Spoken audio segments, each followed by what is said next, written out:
ये तुम मेरी माँ से क्या बदतमीजी करके आई हो? मैंने कुछ भी नहीं कहा है। झूठ मत बोलो वरना मेरा हाथ उठ जाएगा। आप मेरी बात सुनेंगे या सिर्फ आंटी की बात सुन के मुझे डांट रहे हैं? और यू शट अप। तुम ये कहना चाह रही हो मेरी माँ झूठ बोल रही है? मैं जानता हूँ क्या हुआ आपका। तुमने अपने घर की अपनी अम्मी की फ्रस्ट्रेशन मेरी माँ पे निकाली होगी। आप इन सब में मेरी अम्मी को घसीट के ला रहे हैं। मेरी बात कान खोल के सुनो, ये घर मेरा है और इस घर में मेरी माँ से कोई बदतमीजी नहीं कर सकता। अगर बहू बनना तुम्हें रास नहीं आ रहा ना, तो जाओ अपनी माँ के घर में बेटी बन के रहो।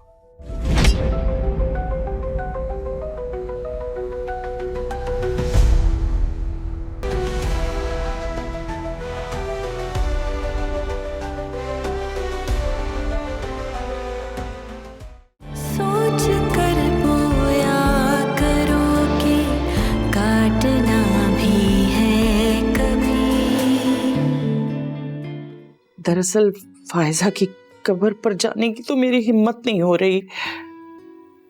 डरती हूँ पता नहीं क्या हो जाए मेरे साथ। जिसके पास 2 दर्जन से ज्यादा लड़कियां उसको घर पे बीवी जैसी मुसीबत पालने की क्या जरूरत है? अगर तुम्हें मुझ पर यकीन नहीं तो आयान से पूछ लो। मुझे तुम्हारी बददुआ लग गई फायजा। तुम्हारे साथ इतना बुरा किया मैंने।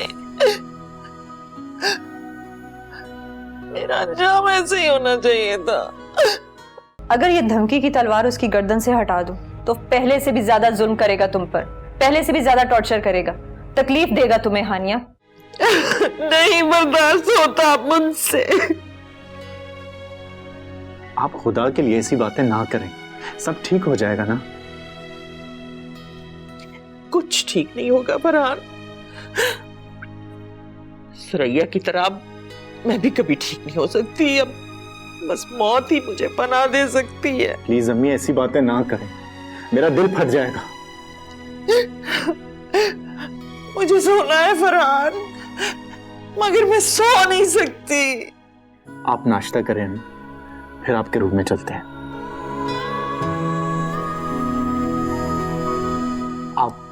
आप जितने घंटे चाहे सोए, आराम करें, मैं वहां से हिलूंगा नहीं। नहीं नहीं बेटा, नहीं, तुम अपने काम से जाओ, काम से जाओ तुम अपने। भाड़ में गया अम्मी सारा काम। प्लीज आप नाश्ता करें, आप नाश्ता करें, फिर आपके कमरे में चलते हैं, बैठते हैं, बातें करेंगे। बातों बातों में आप सो जाना बेफिक्र होकर। ठीक है बेटी, अल्लाह खुश रखे तुम्हें, लंबी उम्र दे, सेहत दे मेरा बच्चा। हौसला रखें अम्मी, प्लीज नाश्ता करें, नाश्ता करें।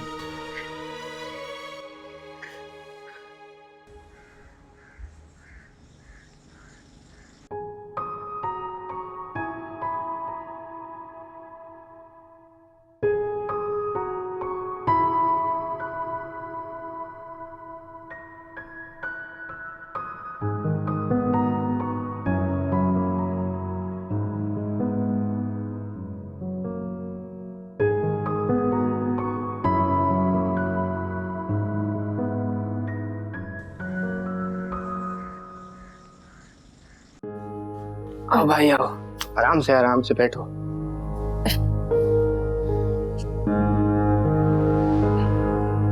भाई लेकिन छोड़ा कैसे पुलिस वालों ने तुम्हें? बहुत मारा है जालिमों ने। ऐसा लग रहा था जितने सालों को पता चल गया कि असली मुजरिम मैं ही हूं।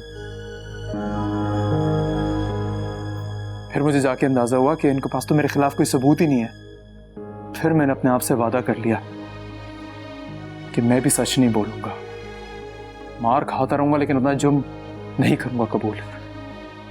इसका मतलब है पुलिस ने तुम्हें बेगुनाह मानकर छोड़ दिया है। अबे टेंशन पुलिस की नहीं है, टेंशन उस कोमल की है जो मुझे फिर से पकड़वा सकती है। इसका मतलब है खतरा अभी टला नहीं है। नहीं, हाँ लेकिन एक अच्छी चीज हो गई इस सबके दौरान। वो क्या? पुलिस को जरा सा भी अंदाजा नहीं हुआ कि मेरे साथ और लोग भी हैं जो मेरी मदद कर रहे हैं। थैंक यू यार, तुमने हमें बचा लिया। तुझे पता है मैं तेहरान से छूट के कैसे आया हूँ? क्यों? क्योंकि तूने मुझे वो फोन रखने से मना कर दिया था जिसमें मेरे जुर्म के सारे सबूत है। उन बेचारों को जो फोन मिला तो खाली। ढूंढते रहे लेकिन मेरे खिलाफ कोई सबूत नहीं मिला बेचारों को। मैं बहुत माफी चाहता हूँ यार समीर, हम तेरे पीछे पुलिस स्टेशन नहीं आ सके। अबे माफी किस बात की मांग रहा है? मैं तो शुक्र कर रहा था कि तुम दोनों मेरे पीछे पुलिस स्टेशन नहीं आ गए, खामखाई नजरों में आ जाते। लेकिन क्या फरहान भी नहीं आया तुम्हें छुड़ाने के लिए? आया था, सुबह पुलिस स्टेशन आया था, मेरे हक में गवाही देकर गया है। अब बताओ समीर, आगे क्या करना है? सबसे पहले तो फरहान से मेरा राब्ता करवा, कॉल लगा उसको।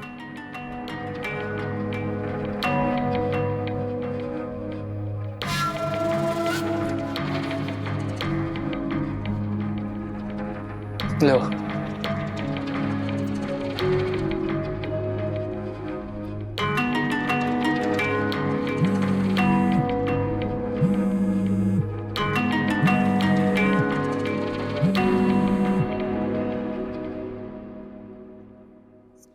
हेलो। हेलो फरहान भाई। हाँ समीर, कहाँ हो तुम इस वक्त? और पुलिस ने छोड़ दिया क्या तुम्हें? फरहान भाई आपकी आवाज नहीं आ रही, आप अपनी लोकेशन चेंज करें। हेलो। नहीं समीर, मैं इस वक्त ऊंची आवाज में नहीं बात कर सकता। ओके ओके, मैं समझ गया। अच्छा, पुलिस ने कब छोड़ा तुम्हें? यही कोई 2 घंटे पहले फरहान भाई। तुम ठीक तो हो ना? शुक्र है हड्डियां सलामत है फरहान भाई, वरना पुलिस ने तो कोई कसर नहीं छोड़ी थी। अच्छा, तुम इस वक्त कहाँ हो? मैं शाम को मिलता हूँ तुमसे। नहीं फरहान भाई, मैं अभी फिलहाल एक दोस्त के घर पे हूँ और आपसे बस एक गुजारिश करनी थी। हाँ हाँ बोलो। फरहान भाई आप तो मानते हैं ना कि मैंने कुछ नहीं किया? हाँ समीर, मैं अच्छी तरीके से जानता हूँ, तुम तो सारा टाइम मेरे ऑफिस में ही होते हो, मेरे पास। तो फरहान भाई किसी तरह कोमल भाभी से मेरा मसला तो हल करवा देना। मैं अब पुलिस की मार दोबारा तो नहीं खा सकता ना। मैं हाथ जोड़ के माफी मांग लूंगा अगर आप कहें तो, लेकिन प्लीज उनको समझाए ना। वैसे कोमल तो खैर घर पे है ही नहीं इस वक्त। घर पे नहीं है? मतलब कहीं गई है वो? हाँ, वो कुछ दिनों के लिए हानिया के घर गई है। लेकिन तुम फिक्र मत करो, मैं सब कुछ ठीक कर दूंगा। अब थैंक यू फरहान भाई, थैंक यू सो मच। बस मुझे एक और बात आपसे करनी थी कि मुझे कुछ पैसों की ज़रूरत थी। हाँ, फिक्र ना करो तुम, मैं तुम्हारी इस महीने की सैलरी तुम्हारे अकाउंट में ट्रांसफर कर देता हूँ। शुक्रिया फरहान भाई, बहुत बहुत मेहरबानी। अपना ख्याल रखिएगा। ठीक है, अल्लाह हाफिज।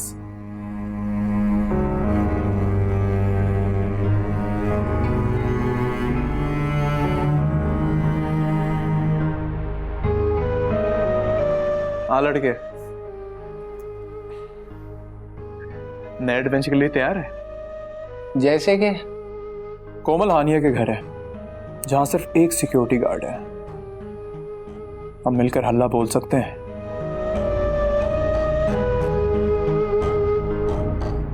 अब हम कोमल को अगवा करेंगे।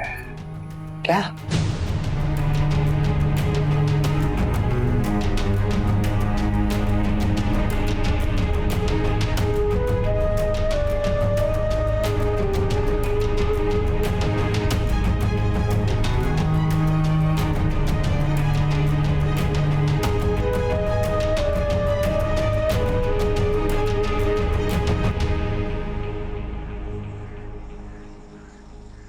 डैड आप आज आ रहे हैं? आज रात अयान का बर्थडे है और आज मैं फाइक मलिक से सब कुछ छीनने वाली हूँ। मैं अभी अमेरिका में हूँ, तुम्हें पता तो है बेटा। अच्छा ये बताओ, फाइक मलिक का क्या रिएक्शन है इस तमाम सिनेरियो में? डैड वो तो मुझे जान से मारने की धमकियां दे रहा है। व्हाट? भौंकने की हद तक तो कुत्ते को इजाजत होती है ना डैड। वो अपना डर छुपाने के लिए शेर को दूर से डराने की कोशिश करता है, वरना कुत्ते की क्या औकात कि वो शेरनी पे हमला कर सके। कॉन्फिडेंस और ओवर कॉन्फिडेंस में एक बारीक सी लाइन होती है कोमल। ये आप कह रहे हैं डैड? कोमल तुम मेरी कमजोरी हो बेटा। तुम्हारे लिए मैं 1% भी रिस्क नहीं ले सकता। मैं तुम्हारे लिए 2 बॉडीगार्ड भिजवा रहा हूँ, ओके? आप ऐसा कुछ नहीं करेंगे डैड जिससे फाइक मलिक को ये जेस्चर जाए कि ये बॉडीगार्ड रखने के पीछे मेरा नहीं आपका डर है। अगर फाइक मलिक को जरा सा भी शक हुआ कि मैं डरी हुई हूँ तो मुझे ये सारा खेल खेलने की जरूरत ही नहीं है। और आप बेफिक्र रहें, उसकी सारी अकड़ सारी हिम्मत तोड़ चुकी हूँ मैं।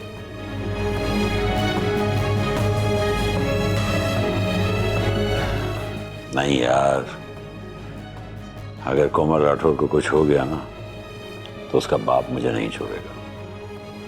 मैं जानता हूं उसका कोई कुछ नहीं बिगाड़ सकता। फिलहाल तो फिर क्या सोचा है तुमने?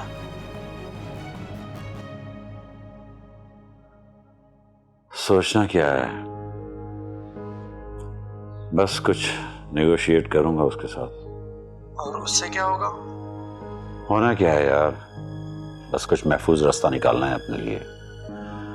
और वैसे भी मेरे बाद मेरा सब कुछ मेरे बच्चों का ही तो है। बस अपने लिए कुछ ऐसा करना है कि बाकी की जिंदगी फाइनेंशियल सिक्योरिटी के साथ गुजार सकूं। अच्छा तो ऐसा कर, मैं तुझे बाद में बात करता हूं, मैं बताता हूं सारा कुछ, ठीक है? Okay bye.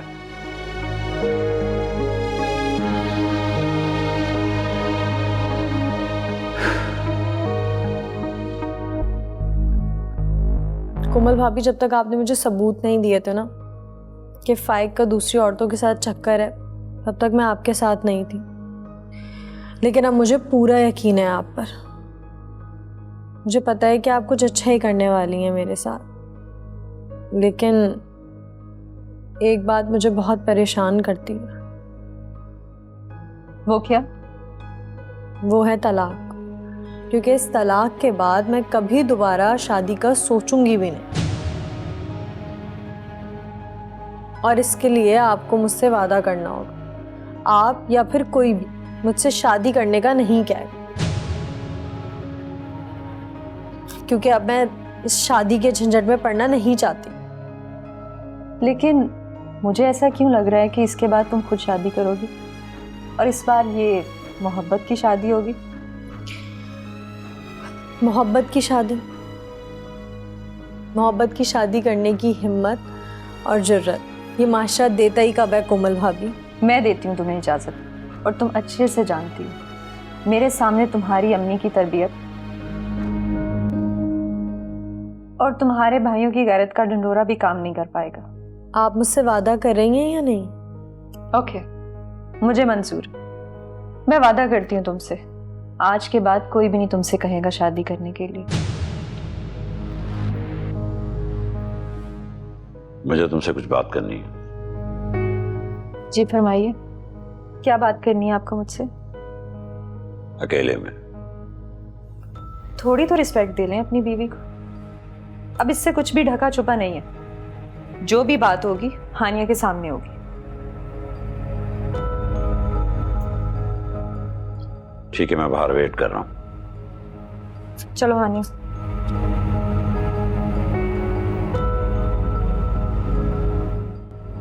अब तक तो आपको चाहिए था आप ट्रांसफर डॉक्यूमेंट्स रेडी रखते, और आप नेगोशिएट करने की बात कर रहे हैं। मेरे को इसमें कोई शक नहीं कि मेरा सब कुछ मेरे बच्चों का ही है, लेकिन आप क्या समझते हो, क्या मेरे बच्चे ये बिजनेस संभाल पाएंगे?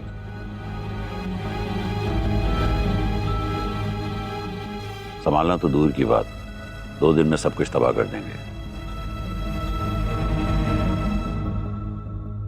उनकी अभी बेसिक एजुकेशन भी कंप्लीट नहीं है। सपोज मलिक साहब आपको हार्ट अटैक हो जाए और आपकी अचानक मौत हो जाए,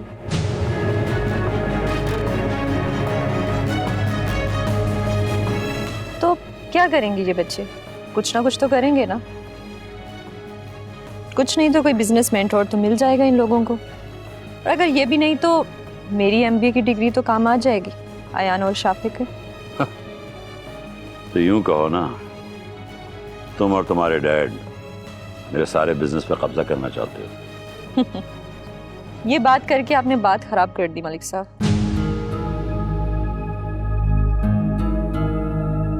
चले मान लेते हैं मैं ये सब कुछ आपके बिजनेस पे कब्जा करने के लिए कर रही हूँ, तो क्या आप रोक सकते हैं मुझे अपने बिजनेस पे कब्जा करने से? आप खामखा देर कर रहे हैं। आज रात 12 बजे तक का टाइम है आपके पास, क्योंकि आपके खिलाफ इंटरनल ऑडिट रिपोर्ट तैयार हो चुकी है, जिसमें मार्केटिंग स्ट्रेटजी के नाम पर 100 तरह की हेराफेरियां सामने आ चुकी हैं, जिसे कल सुबह ही वर्किंग आवर्स शुरू होते ही ऑफिशियली कोर्ट में जमा करवा के आपको अरेस्ट करवा दिया जाएगा।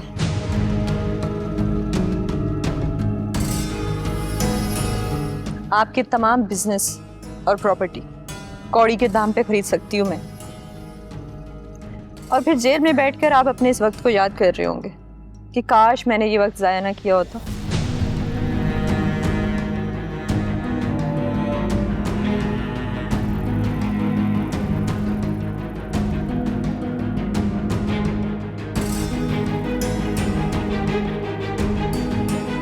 ठीक है, मैं अपना सारा बिजनेस, अपनी प्रॉपर्टी अपने बच्चों को ट्रांसफर करने के लिए तैयार हूं, लेकिन मेरी 3 शर्तें हैं। शर्तें? और वो भी 3? प्लीज एक बार सुन लो। अच्छा ठीक है, शर्तें सुनने और मानने में फर्क होता है। आप सुनाएं अपनी शर्तें।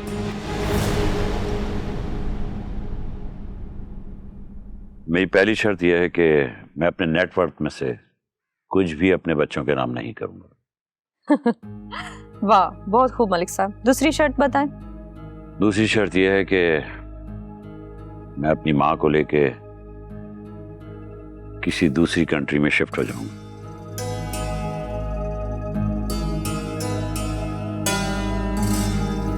और मेरे दोनों बच्चे मेरी फर्स्ट वाइफ की निगरानी में मेरे बिजनेस को ओन करेंगे।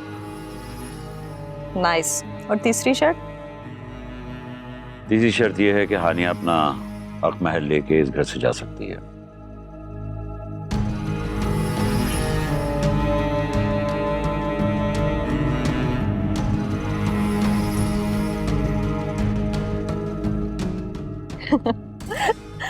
हानिया प्लीज तुम कुछ कहो, मैं सुनना चाहती हूँ मलिक साहब की असलियत, मलिक साहब की जुबानी।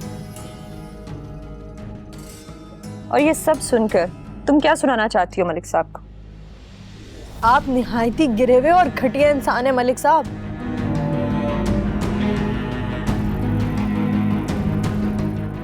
इससे ज्यादा कुछ कहने और सुनाने के काबिल भी नहीं समझती मैं आपको। कोमल भाभी, अब मैं अपना सारा फैसला आपके हाथ में देती हूँ। आप इन्हें छोड़ दें या फिर जेल भिजवा दें, ये सब मैं आप पर छोड़ती हूँ।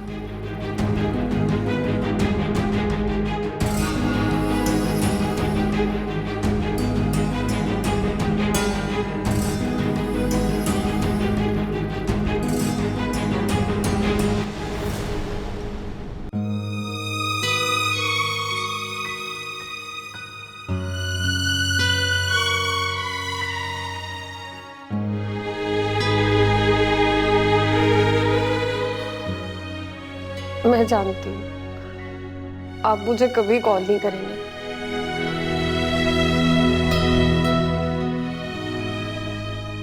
इसलिए मैं अपना नंबर भी बंद कर दूंगी।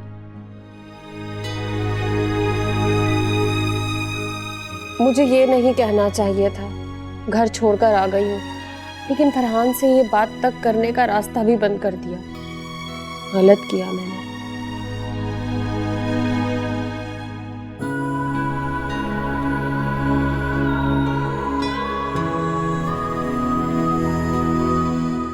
अगर फोन ऑन करूंगी तो कौन सा कॉल आ जाएगी फरहान की, ऑफ रखने से क्या फर्क पड़ता है। और अगर आ भी गई तो कह दूंगी कि मामू से राब्ते में रहने के लिए फोन ऑन किया मैंने।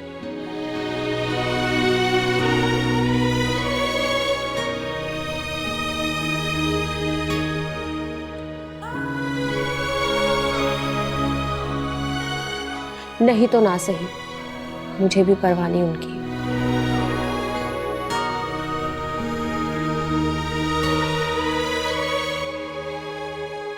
आपके साथ एक और बैड लक होगी मलिक साहब। इस लड़की को रिक्वेस्ट करके, डरा के, धमका के फिर भी मजबूर नहीं कर सकी कि ये आपसे तलाक लेकर अपनी गुलामी की जिंदगी से आजादी हासिल कर ले। इसलिए अब तलाक तो किसी सूरत नहीं हो सकती, क्योंकि मैं आपको जीते जी मार रही हूं।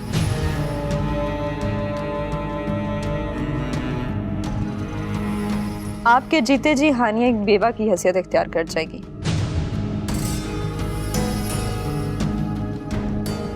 और इसलिए आपके बिजनेस प्रॉपर्टी में लॉ ऑफ इनहेरिटेंस के तहत हानिया को अपना हिस्सा मिलेगा। आपके बिजनेस के शेयर्स, आपकी प्रॉपर्टी और आपकी सारी दौलत में से उसे उसका कानूनी हक मिलेगा।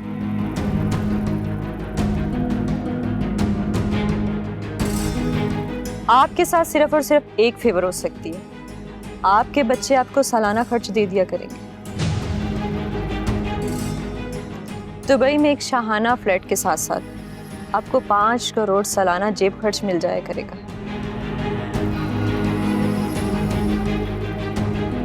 और ये 5 करोड़ आपकी यशियों के लिए काफ़ी होंगे बाय द वे। और इसके अलावा ना कुछ एक्सपेक्ट करें आप और ना ही कोई बहस होगी अब। चलो हानिया,